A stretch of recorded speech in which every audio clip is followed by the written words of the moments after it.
시편 81편은 아삽의 시고요. 이 하나님의 그 구원하심을 찬양하고 또 감사를 표하는 감사 예배시다 이렇게 말할 수 있겠습니다. 또 여기에 그 인도자를 따라 깃딧에 맞춘 노래였습니다. 여기서 이 깃딧은 기쁜 곡조 이런 뜻도 있고요. 포도주 즙틀 이런 뜻도 있고요. 어쨌든 그 인도자를 따라서 하나님 앞에 기쁨의 노래를 또 곡조를 따라서 부른 노래다 이렇게 말할 수 있겠습니다. 그래서 오늘 우리 하나님의 백성들이 하나님을 찬양하고 또 하나님 앞에 영광을 올려드리는 것은 너무나 당연한 것이고 또 그렇게 해야 된다는 사실을 이야기를 하고 있습니다. 1절에 보니까 우리의 능력이 되시는 하나님을 향하여 기쁘게 노래하며 야곱의 하나님을 향하여 즐거이 소리칠지어다. 우리 하나님을 향하여 기쁘게 노래를 하고 또 즐거이 소리를 칠지어다 이렇게 말하고 있습니다. 그래서 하나님을 향하여 기쁘게 찬양을 해야 된다. 여기서 하나님에 대한 표현을 우리의 능력이 되시는 하나님 있고요. 하나는 야곱의 하나님 이렇게 표현되어 있습니다. 우리의 능력이 되시는 하나님은 애굽에서 이스라엘 백성들을 건져내신 놀라운 그 기적들을 행하시고 모든 것을 가능케 하시는 하나님의 능력을 찬양하고 있습니다. 그래서 우리의 능력이 되시는 하나님, 우리의 힘이 되시는 하나님이시죠. 그 하나님을 우리가 찬양해야 되는 것이고 또 야곱의 하나님은 이스라엘의 하나님입니다. 약속의 하나님이시죠. 이스라엘 백성들 또 야곱과 약속하신 그 하나님, 그 약속을 신실하게 지키시고 그 약속대로 구원해 가시는 하나님, 그 하나님을 우리가 즐거이 소리칠지어다. 그러니까 여기서 그 하나님을 향하여 기쁘게 노래해야 된다. 즐거이 소리쳐야 된다. 그래서 우리가 찬송을 할 때든 또 하나님을 찬양할 때든 우리가 힘을 다하여 아주 마음을 다해서 즐겁게 하나님을 찬양해야 된다. 찬양을 할 때 우리의 마음을 다 하나님 앞에 표출할 수 있는 것이 되는 것입니다. 그래서 찬양을 할 때 기쁨으로 그냥 마지못해서 찬양하지 않아야 된다 이 얘기를 하고 있습니다. 오늘 우리가 그 은혜를 받은 사람에게 우리가 찬양을 하잖아요. 높이는 것처럼 오늘 하나님 앞에서 우리가 은혜를 받았기 때문에 마땅히 하나님을 찬양하고 높이는 것은 너무나 당연한 것입니다. 그 이야기를 하고 있는 것입니다. 2절에 시를 읊으며 소고를 치고 아름다운 수금에 비파를 아우를지어다 그랬습니다. 여기서 이제 이 시라는 것은 노래 또 악기로 이렇게 번역을 할 수도 있습니다. 그러니까 시를 읊으며 이거는 노래를 부르라는 얘기죠. 그 다음에 악기로 연주하라 이런 의미도 됩니다. 그래서 우리가 시하면 그냥 시로만 생각하는데 이거를 음악 또 악기 이렇게 번역을 할 수 있어요. 그래서 우리가 음악으로 또 악기를 동원해서 하나님을 찬양한다. 소고를 치며 있어요. 소고는 이제 탬버린의 일종이고요. 그 다음에 아름다운 수금에 비파를 아우를지어다. 이렇게 화음을 맞춰서 아름답게 하나님을 찬양하라. 이런 악기들을 다 동원해서 하나님을 찬양하라. 이렇게 말하고 있습니다. 3절에 초하루와 보름과 우리의 명절에 나팔을 불지어다 그랬어요. 이 나팔을 분다는 것은 이제 어떤 일을 알리는 것이죠. 알리고 또한 그 시간에 하나님을 집중해서 또 하나님만 섬기고 예배하라는 의미도 있겠습니다. 그래서 초하루, 보름, 우리의 명절에 나팔을 불라 그랬어요. 그래서 이 아삽이 이 시편 81편을 이제 지은 그 나팔을 불고 이런 부분이 유월절과 연결되지 않았나 이렇게들 많이 학자들이 생각을 합니다. 아니면 장막절 일주일간 지내는 그 초막절 장막절에 또 첫날 7월 1일 날 나팔을 불기 때문에 그런 절기로도 생각할 수 있고요. 또 이 나팔은 명절에 또 부는 것이죠. 그리고 월삭도 또 이제 초하루도 매달 하는 거기 때문에 장막절 때만 첫날만 하는 건 아니기 때문에 그런 이제 견해들이 있습니다. 어쨌든 간에 초하루와 보름, 이 초하루는 월삭이죠. 매달 첫 날이 되는 것입니다. 그 월삭에 하나님을 찬양하라 이렇게 되어 있고요. 또 이제 보름입니다. 15일이죠. 보름에 또 우리의 명절에 각 명절에 나팔을 불면서 하나님을 찬양하라 그랬습니다. 이 나팔을 불면서 이제는 알리는 것도 있지만 지금부터는 온 마음을 다해서 하나님을 예배하고 또 하나님을 찬양하라 이런 의미도 있겠어요. 그래서 이 나팔은 이 명절에 절기 때 부르는 나팔은 제사장만이 부를 수 있습니다. 다른 사람은 못 불고 제사장만이 나팔을 불게 성경은 이야기를 하고 있습니다. 그렇게 하라고 말하고 있고요.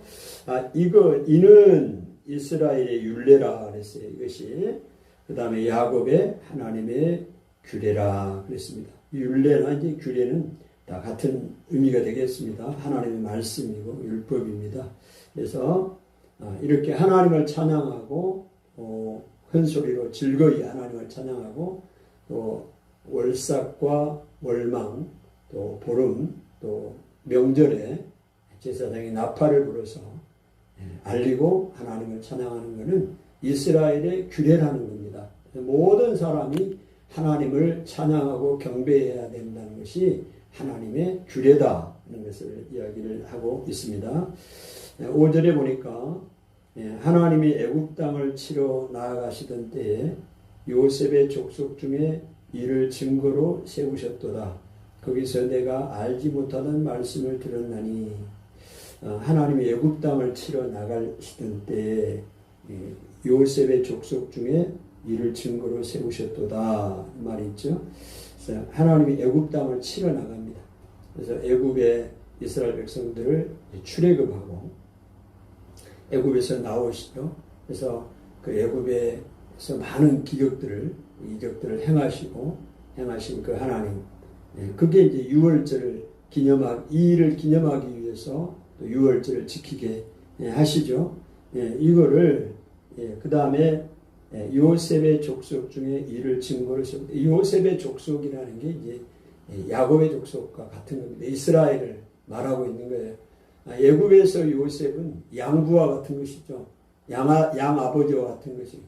요셉이 그 애굽의 총리로 있으면서 이스라엘 백성들을 다 구원했잖아요. 먹여 살렸잖아요. 그래서 애굽에서는 요셉이 이제 요셉으로 알려졌죠. 야곱보다는. 그래서 여기서 이제 요셉의 족속, 에브라임과 므낫세만 이야기하는 것이 아니라 이스라엘 전체를 이야기한다고 볼 수 있습니다. 그 야곱의 족속, 요셉의 족속 중에 이를 증거로 세우셨도다. 이 말이 뭐를 증거로 세우셨다는 얘기인가? 이스라엘에게 무엇을 증거로 세우셨다는 얘기일까요?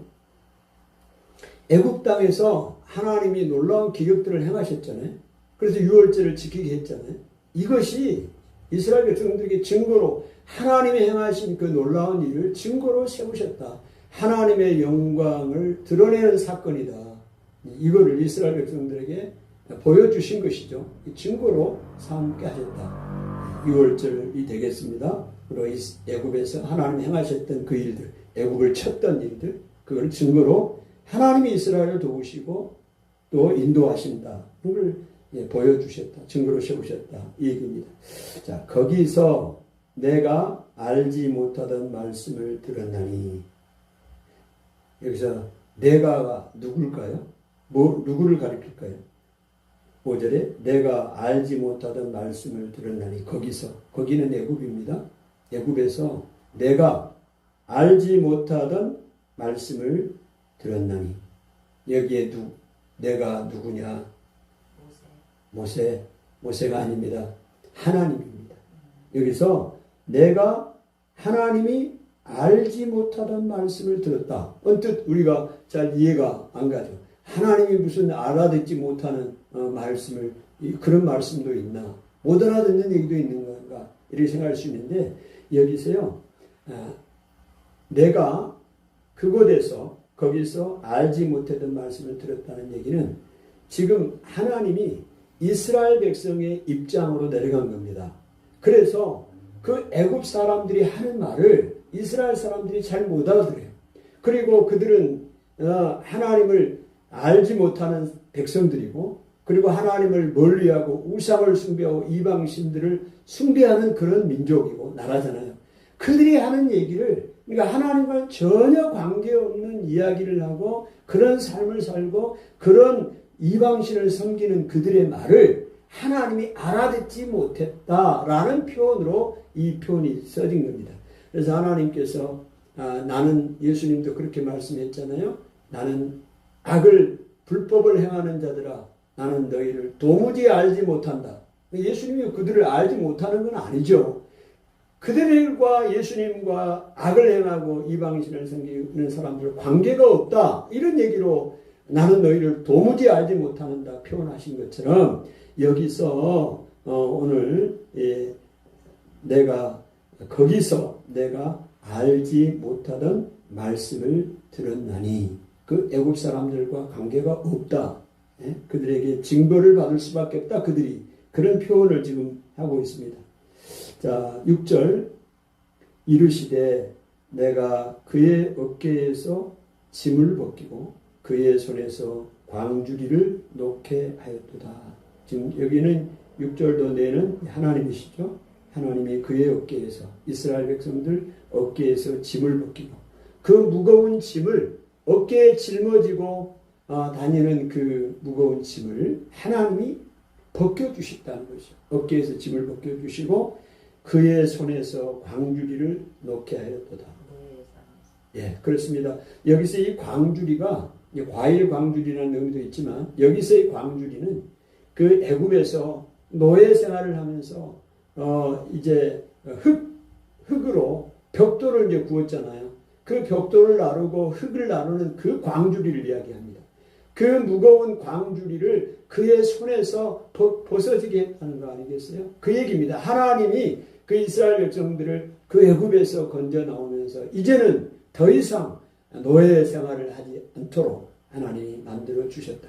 오늘 영적으로 우리에게 적용을 해보면, 오늘 예수님이 이 땅에 오셔서 우리의 죄의 모든 그 속박, 짐에서 우리를 완전하게 자유하게 하신 것을, 이 모형이죠, 모형. 이 애굽에서 하나님께서 행하셨던 것이 오늘 우리에게 행하셨던 그 모형이라고 볼 수 있습니다. 그래서 하나님께서 내가 그의 어깨에서 짐을 벗기고, 우리 어깨에서 짐을 벗기고 그 손에서 광주리를 놓게 하였도다. 하나님이 그렇게 이스라엘 백성을 구원하셨다 얘기를 하고 있습니다. 7절에 내가 고난 중에 부르짖음에 내가 너를 건졌고 우레소리의 은밀한 곳에서 내게 응답하며. 지금 그 애굽에서의 삶을 이야기하고 있습니다. 또 광야에서의 삶을 이야기하고 있습니다. 하나님께서 이스라엘 백성이 그 고난 중에 부르짖는 소리를 하나님이 들으셨다는 거죠. 그래서 건졌다. 그 다음에 이제 우레소리의 은밀한 곳은 이제 우레, 천둥, 번개, 그 다음에 구름, 이런 가운데서 하나님이 지키시고 보호하시고 또 대적 원수들을 멸하시고 그렇게 했다는 표현을 이렇게 표현하고 있습니다. 우레소리의 은밀한 곳에서 응답하셨다. 하나님이 지켜주셨다. 그런 환난과 시련 가운데 지켜주셨다. 그 다음에 무리바 물가에서 너를 시험하였도다. 하나님께서 이스라엘 백성들을 이제 하나님을 충성스럽게 섬기는가를 알아보는 그 위해서 테스트를 하신 겁니다. 그 광야에서. 그래서 이제 무리바에서는 어떤 일이 일어납니까? 그래서 무리바는 이제 애굽에서 나와서 시내산까지 가는데 시내산은 이제 못 미쳐서 무리바가 있습니다. 그 무리바에서 물이 없었잖아요. 물. 그러니까 하나님께서 애굽에서 그 놀라운 기적들을 보여주셨고 홍해의 놀라운 기적을 보여주셨고 인도해 주셨잖아요. 그런데 지금 어제까지는 그렇게 하나님 앞에 감사하고 또 그렇게 살았는데 지금 오늘 와 보니까 이제 물이 없잖아요. 그래서 하나님 앞에 원망하고 불평했습니다. 그거를 지금 하나님은 뭐라고 표현하느냐? 여기서는 하나님이 시험했다고 말하고 있습니다. 이스라엘 백성들이 그런 물이 없는 이 상황에서 하나님을 온전히 신뢰하고 따라가고 충성스럽게 가는가, 하나님을 온전히 섬길 수 있는가를 알아보기 위해서 이곳을 예비했다고 표현하고 있습니다. 하나님이 무리바에서 너를 시험하였도다.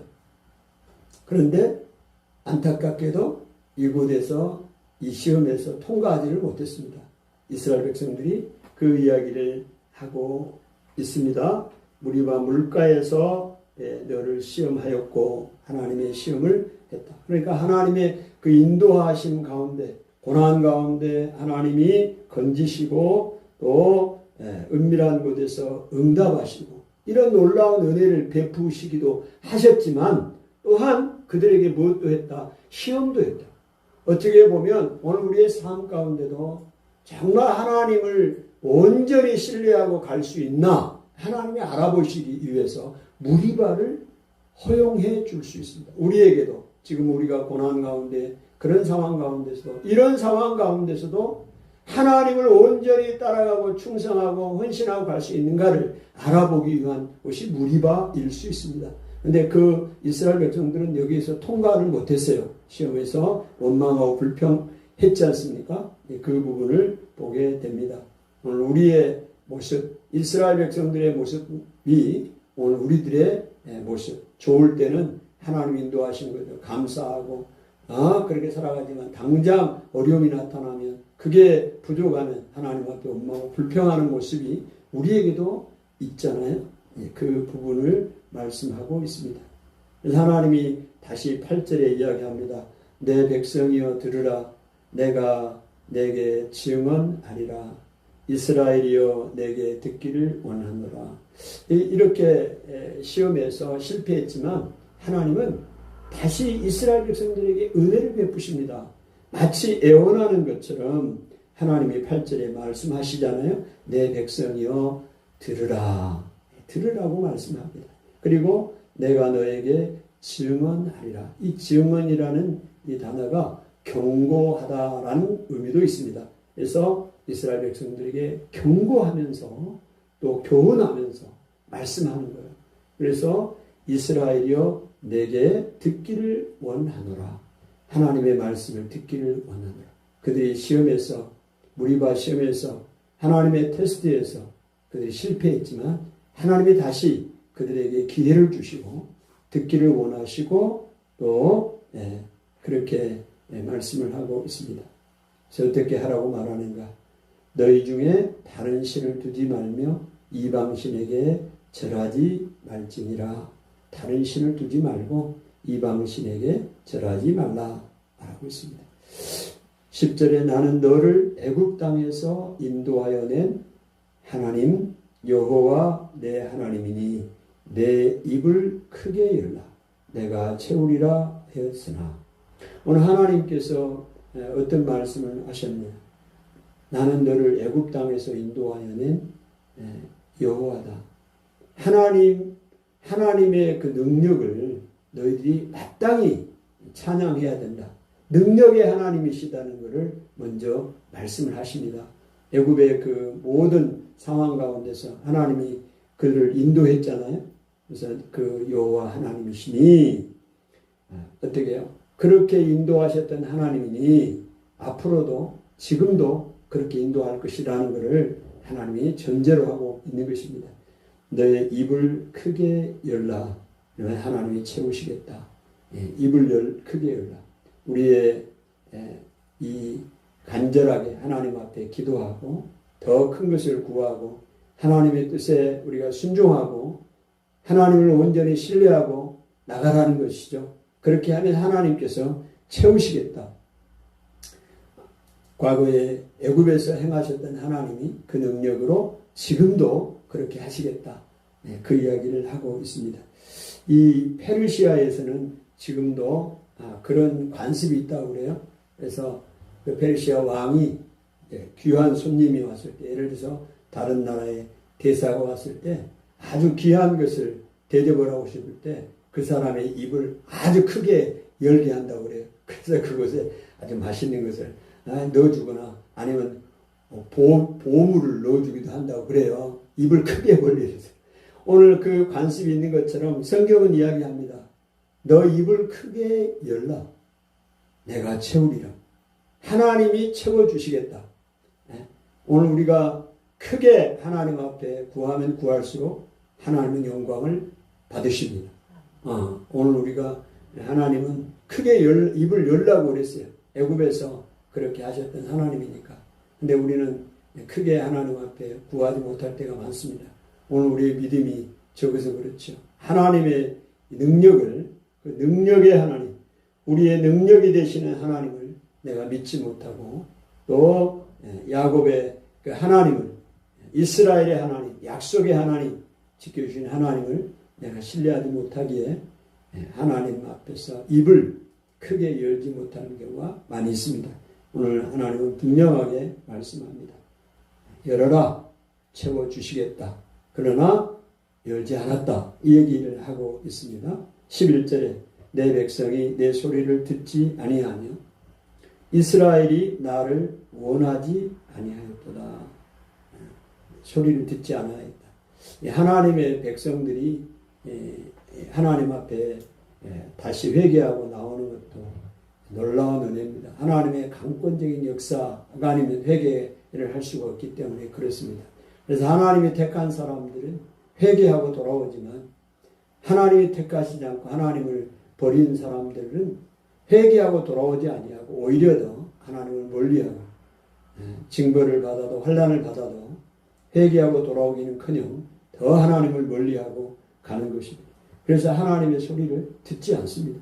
듣지 아니하며 이스라엘이 나를 원하지도 아니하였도다. 그러므로 내가 그의 마음을 완악한 대로 버려두어 그랬습니다.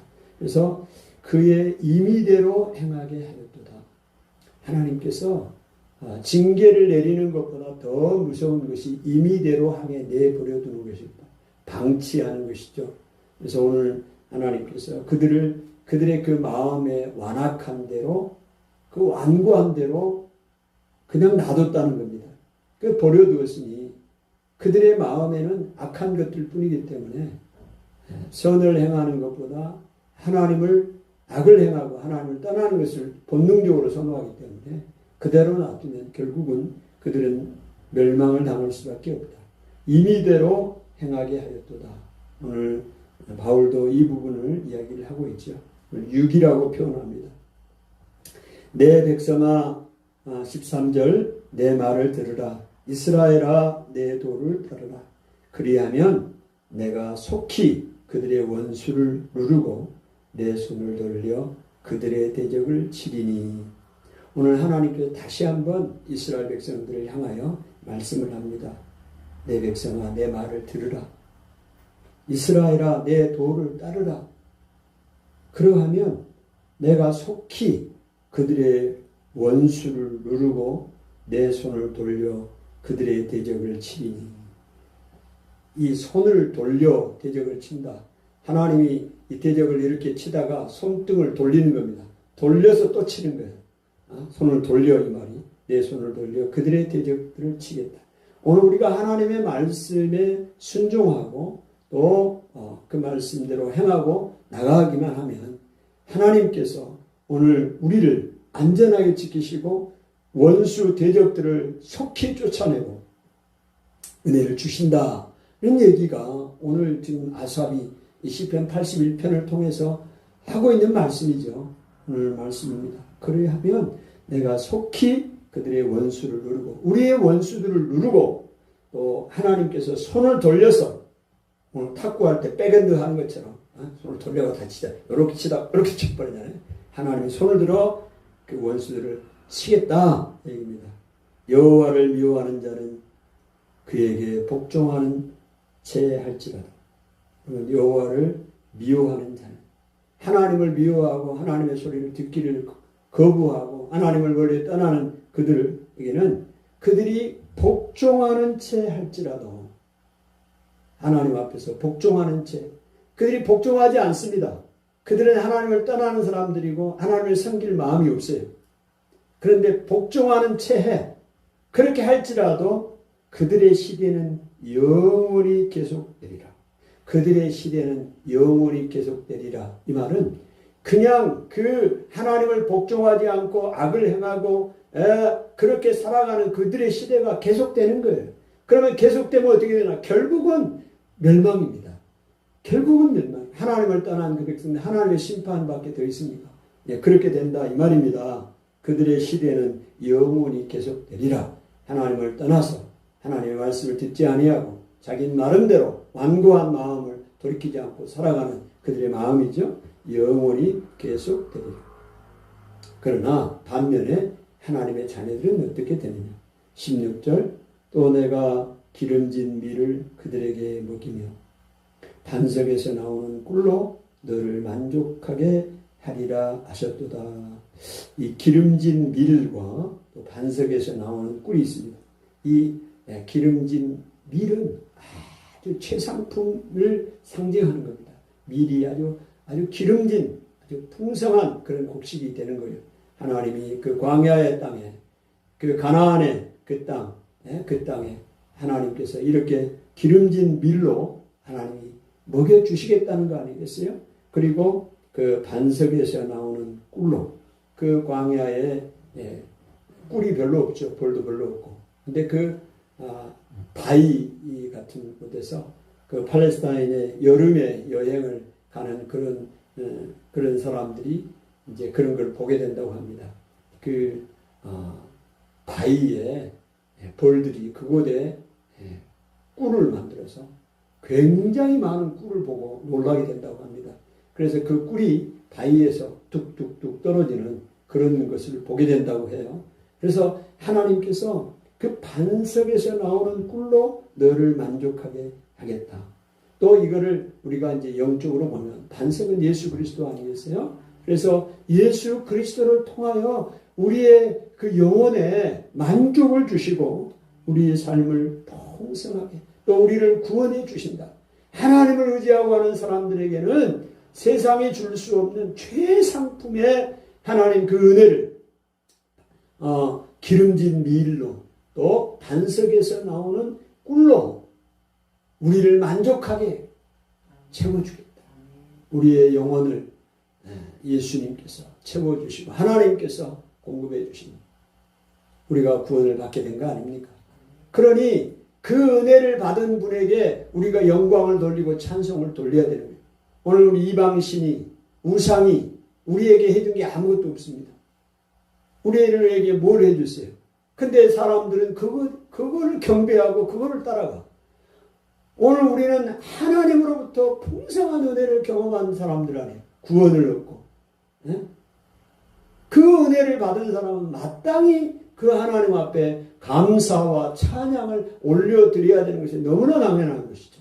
그래서 아삽 이 시편은 하나님 앞에 즐거운 노래를 불러라. 오늘 이야기를 하고 있고 기쁘게 노래하라. 오늘 하나님께서 받은 은혜가 크니 그 큰 만큼 우리가 하나님 앞에 영광을 올려드리고 찬송을 올려드려야 된다. 우리의 찬송하는 삶이 형식적인 찬양이 아니라 마지못해 그냥 아무 의미 없이 부르는 그런 노래가 아니라 오늘 우리가 찬양을 부를 때 정말로 하나님의 은혜에 감사해서 그 말씀을 내로 또 우리가 하나님의 은혜를 생각하면서 찬양하는 기쁨으로 찬양하는 그 삶이 우리에게 요구된다. 또 당연한 거다. 그 이야기를 우리에게 하고 있고요. 또 하나님께서 오늘 능력의 하나님이십니다. 애굽에서 구원해 내신 그 하나님이십니다. 그 하나님이 앞으로도 오늘 우리를 채워주신다. 그래서 너의 입을 크게 열라. 그러면 내가 채워주겠다. 하나님이 분명하게 말씀을 하셨죠. 근데 오늘 우리가 그 하나님을 신뢰하지 못해서 입을 열지 못하고 구하지 못할 때가 많이 있습니다. 그래서 오늘 다시 한번 하나님의 말씀을 붙들고 하나님, 내가 하나님을 찬양하기를 원합니다.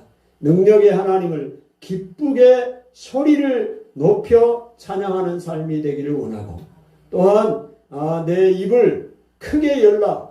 자세하게 부르짖으라. 마음과 영혼을 다해서 하나님을 사모하고 기도해라.